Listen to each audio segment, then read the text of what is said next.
First, a unique partnership with an international activist group has been proposed to a local business. Devin Dagnall met with the operator to learn more about this unique situation. Despite having a successful GoFundMe campaign, Demanda's Candlepin Bowling Alley is still experiencing numerous problems, according to its head operator, Autumn Mowry. Had the AC unit flood the alley. Just last week, we had another flooding situation. It flooded the arcade room. We also had on New Year's Eve a power surge that happened from a transformer that blew down the road, and the power surge went through my TV screens behind me here, the CRTs. I've had lane fires. The parts that I have are from 1950s with the pin setters out back, so they're really hard to come by. But recently, Demanda's was approached by an unlikely patron, PETA, the animal activist group. PETA reached out to Mowry with the proposition that they would provide financial aid to the alley if a pro-vegan advertisement was put above the pin deck. The proposed ad would read, "Spare animals, get your health out of the gutter." So I have just reached out back to them. They did not give an amount to me of what it would be, how long it would be, or anything of that case.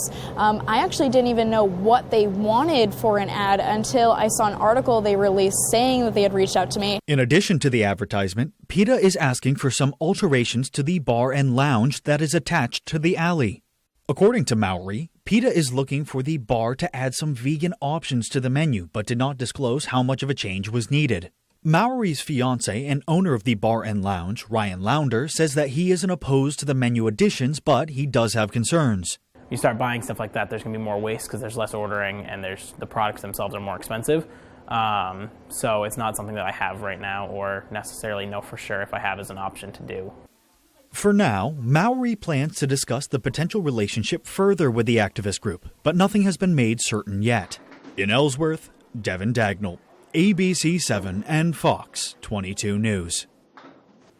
Now, despite the freezing temperatures, a Maine tradition carried on to support a good cause. David Ledford has that story.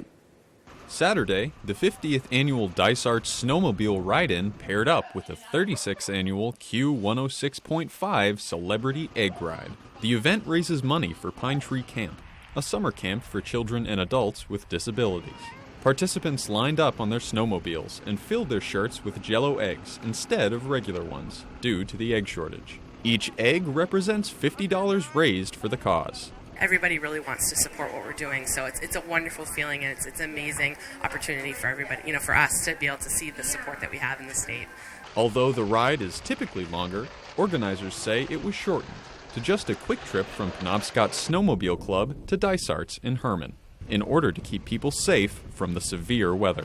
Celebrity rider Jake Warren shared his feelings about the day. I was quite glad that we shortened the trip a little bit, despite, my love for snowmobiling. So, definitely going to try and stay warm out there today. I'm really surprised with the turnout. Despite the cold weather, it really didn't seem like it stopped anybody from coming out here and supporting Pine Tree Camps today. Other celebrity riders came from around the state to show their support for the cause. I'm just so proud to be a Mainer, because this is what Mainers are all about, and it's nice to come halfway up the state. Although Mother Nature tried to slap us around today, I would have done the entire event if need be. Fundraising for Pine Tree Camp will continue throughout the weekend at the Penobscot Snowmobile Club, where people can take part in radar runs, going as fast as they can on their snowmobiles while a radar gun clocks their speed. In Herman, David Ledford, ABC 7 and Fox 22 News. Friday, a fire in Garland burned a home to the ground. According to Fire Chief Justin Goodrow for the Garland Fire Department, the fire started around 11:30 p.m. Goodrow says that the sub-zero temperatures caused the water in the fire trucks to freeze, making it more difficult to extinguish the flames. And it took firefighters around 3 hours to put the fire out. The fire has resulted in a total loss in the home, leaving 4 people displaced and several pets perished in the fire. Goodrow says that the cause of the fire is still under investigation. In other news, a Bangor man was sentenced to 20 years in prison with all but 10 suspended on Friday for a stabbing that took place back in 2020. Here's more on that story. On September 16, 2020, my life changed forever. Yep, you heard it right. I somehow managed to stab my ex-wife Chelsea.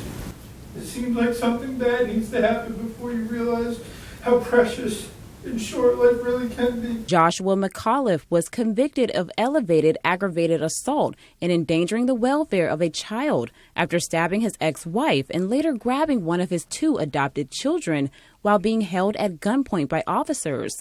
Despite the severity of the charges, dozens of McAuliffe's friends, church members, and adult children say he is a changed man. Been sober since this happened for two years and 6 months now. He's been going to counseling at a year ago. He sees a psychiatrist for medication. By all accounts, he is clean, sober, mentally stable. The prosecution says the 10-year sentence is justifiable because the victim's injuries could have been fatal if not treated immediately. I think that the judge took a great deal of time and rendered a sentence that was based on a lot of consideration. The men and women of the Bangor Police Department and the Bangor Fire Department, an ambulance, and certainly Northern Light Eastern Maine Medical Center did really incredible work here, worked together quickly, and likely saved a life. Following McAuliffe's 10-year sentence, he will be required to serve 6 years of probation. The defense request for a 2-week stay prior to McAuliffe beginning his sentence was denied. In Bangor, A.J. Douglas, ABC 7 and Fox 22 News. In the town of Searsmont, police are still trying to find the suspect who vandalized a Waldo County Wood Bank charity truck. Our Matthew Juranczyk has that story. At the end of January, Waldo County Woodshed President Bob McGregor went to take care of one of his wood trucks and found a shocking surprise. I came out one Saturday morning and found that the fuel line had been cut between the gas cap and the fuel tank. As I was under the truck, I realized that it wasn't just fuel line, but somebody had drilled a hole in the gas tank and drained all the gas out of it. McGregor says the thieves stole half a tank of gas and 2 5-gallon gas cans filled with gas. The Maine State Police are investigating this crime and are looking to speak to the owners of this blue pickup truck, which may have information about the incident. It made me feel a little bit discouraged and a little bit angry, and just, we're here trying to help people, and then somebody comes along and vandalizes our equipment and steals from us. It's just kind of kick in the teeth kind of thing. McGregor says the truck was intended to be sold and the money from the sale would be put into the wood bank to buy more logs and anything else needed.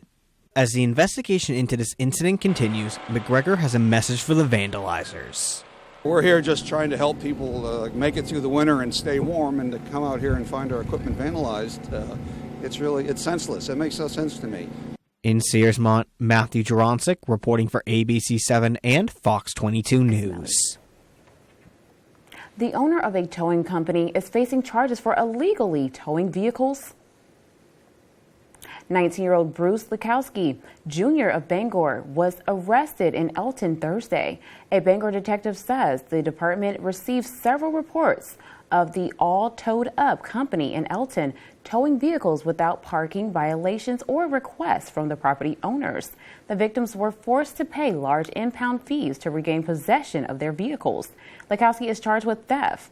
Anyone who thinks they've been a victim of a similar conduct by Likowski is encouraged to contact Officer Nicholas Kanar at the Bangor Police Department at 947-7382 or your local police department if it happened outside of Bangor. In other news, 2 women are facing charges after police caught them with a large amount of fentanyl in Bangor Friday night. Maine Drug Enforcement Agency Commander Peter Orano says for the past year they have been investigating a Massachusetts-based drug trafficking organization responsible for the distribution of a record amount of fentanyl throughout Hancock, Somerset, Piscataquis, and Penobscot counties. A number of undercover purchases were made.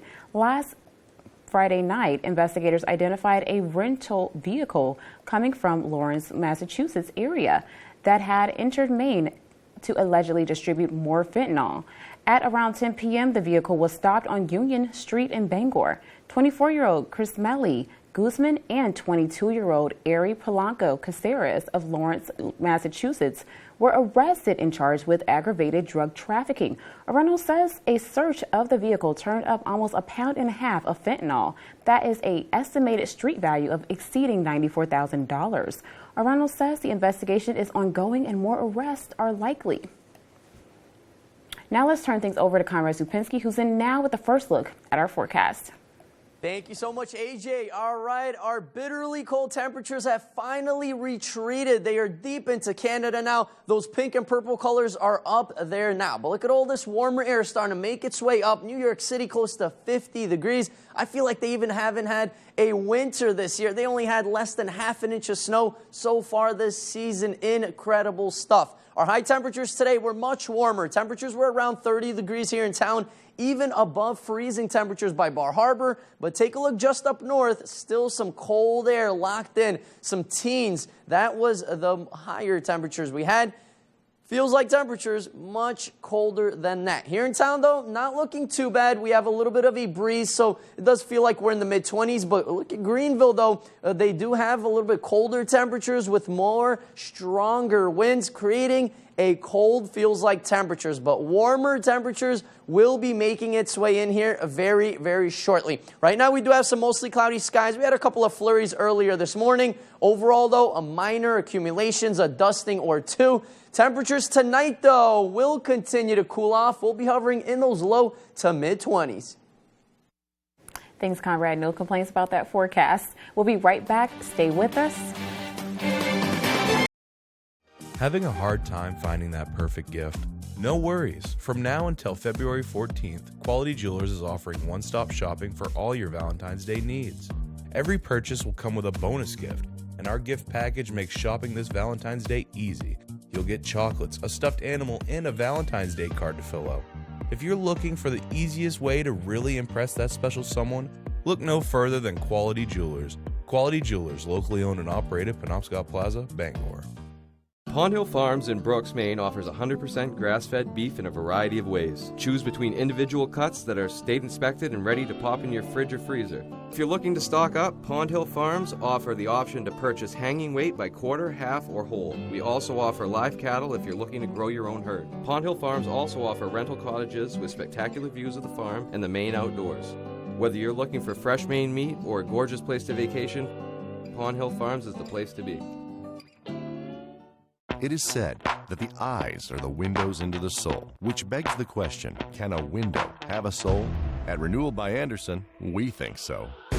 When it's a window forged from Fibrix and over 100 years of refined craftsmanship, the essence of who we are transforms into a superior, stunningly beautiful window. So yes, a window can have a soul. For a limited time, take advantage of this great offer. Find out why we are the better way to a better window. Renewal by Andersen.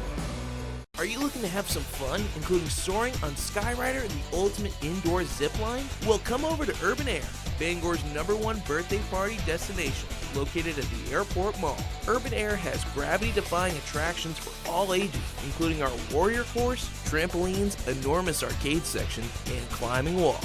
Call us today to schedule your birthday party. And don't forget, we have endless play memberships available as well. Urban Air, let them fly. Welcome to Fantasy Island. There is so much here for you. All you have to do is take it. Fantasy Island, Mondays on Fox. Half-off deals. Save money at foxbangor.com right now. Get the best deals from restaurants, family fun activities, events, and your favorite stores all in one place. Go to foxbangor.com and click on half-off deals and see all the money you could be saving. Half-off deals at foxbangor.com.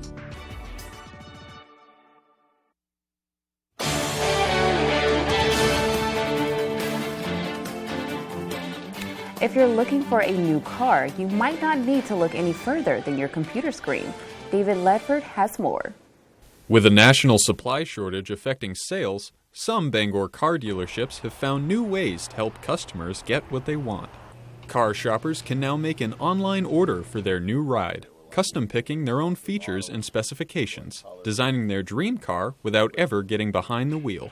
With COVID and less people coming into the showrooms, it was more of a way that we could direct customers to go look at what they wanted for a vehicle, and you can go in and custom build it to get what you're looking for. It was interesting that to see customers just build something, come in and pick it up without even driving it. Joe Quirk, general manager for Quirk Chevrolet of Bangor, says that during the height of the shortage, he had as little as 2 vehicles on the lot. However, he says the inventory levels appear to be returning to normal. According to Otis Suey, General manager for Darlings Bangor Ford, his dealership has had as much as 50% of sales come from custom factory-placed orders, and the shortage changed how he views his business. When there was ample supply of inventory, most people came in prepared. They had a car on the shelf, let's take one home today. And then it got to the point where they really didn't have that option. Now, though, we have a kind of the best of both worlds. We have them available, or we can also order exactly what they want, if that's what they want to do. To learn more about custom ordering a car, visit the Darlings Ford and Quirk Auto Group websites. In Bangor, David Ledford, ABC 7 and Fox 22 News.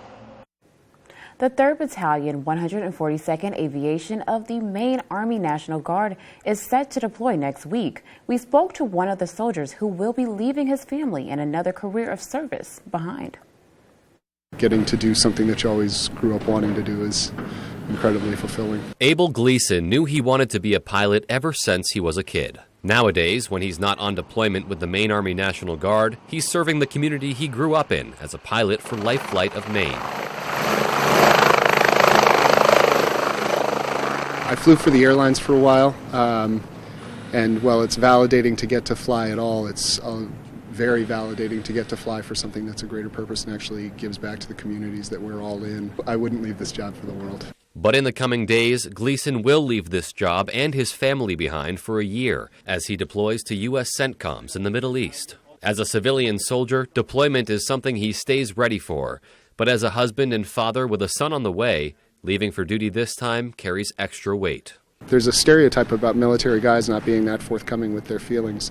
Even if you come from a military family and they know what to expect, I think that's always a gut punch to have to confront that.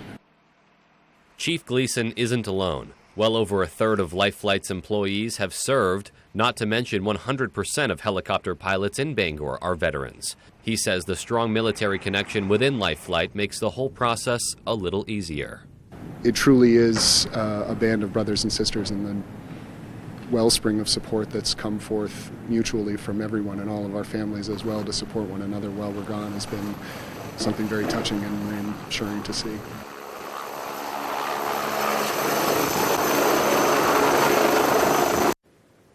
Earlier this week, we told you the tale of a town's plan to save an injured bird.